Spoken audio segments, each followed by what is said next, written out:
My name is Doulla Koumi. I was born in 16th of April 1963 in a village called Gormagitis. I came to England when I was 1982. My life in Cyprus, coming from a beautiful village in north of Cyprus, which is occupied at the moment. I lived through the war.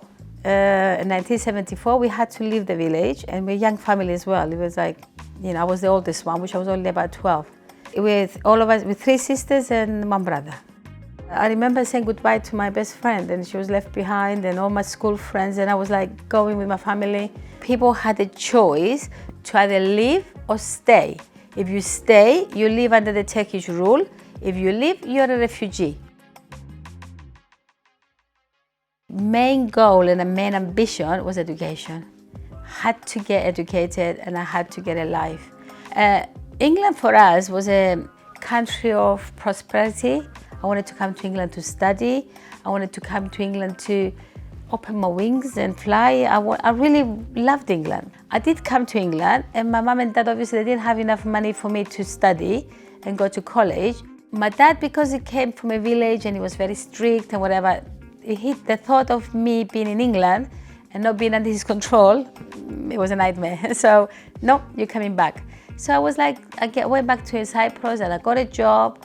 I was getting ready to actually do like night school and all that.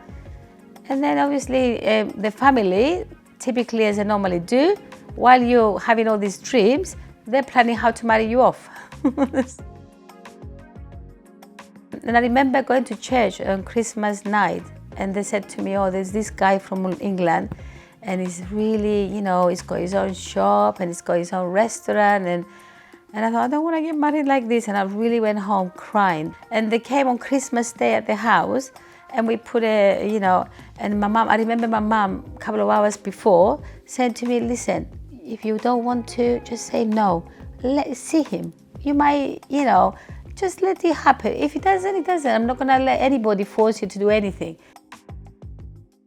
He didn't want to leave Cyprus without me. And I thought, this is the one. I'll wait for him to say first yes, and then I'll say it. 25th of December we met. 2nd of January we had an engagement, a proper engagement. Those days we went to church and everything. Proper party over 1 week. One thing that ticked the box, I wanted to come to England, so I wasn't against it. So even now he'll say to you, it's not because of me, you wanted to come to England. And then we came to Birmingham. So I had to adapt to the different way of people, different way of life. It's a different way, different world. It's just outside the city centre. That road, there's a lot of Greek Cypriots started their businesses from there.